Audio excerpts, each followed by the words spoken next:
Hello, welcome to my YouTube channel আগন্তুক। আমি তোমাদের বন্ধু পিঙ্কি রায় চলে এসেছি আজকে আবার সপ্তম শ্রেণীর চতুর্থ অধ্যায় অর্থাৎ পরিবেশ গঠনে পদার্থের ভূমিকার একটা পার্থক্য নিয়ে। তো আজকের বিষয়টা আলোচনার আগে বলে রাখি, যদি তোমাদের আমার এই প্রশ্ন উত্তর শেয়ার ভালো লেগে থাকে অবশ্যই সাবস্ক্রাইব করো আমার আগন্তুক ইউটিউব চ্যানেলটি। তোমাদের ভালোবাসা সাবস্ক্রিপশানই আমাকে উৎসাহ যোগায় নতুন নতুন ভিডিও আপলোড করতে। তো please please please subscribe my আগন্তুক ইউটিউব চ্যানেল।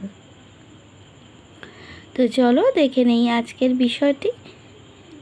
আজকের প্রশ্ন হলো ক্ষারক ও ক্ষারের মধ্যে পার্থক্য লেখো। এই প্রশ্নটি উত্তর লেখার জন্য প্রথমে 3টে টেবিল বানিয়ে নিতে হবে, মানে একটা টেবিল বানাতে হবে, তাতে 3টে পাঠ করতে হবে।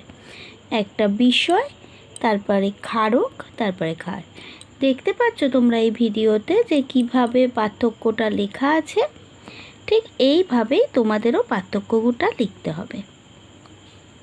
ঠিক আছে, টোটাল 4টে পয়েন্টসের উপরে লিখবে। একটা হলো সংজ্ঞা, 2 নম্বর জলের দ্রাব্যতা, 3 নম্বর মূলকের উপস্থিতি, 4 অ্যাসিডের সঙ্গে বিক্রিয়ার গতি।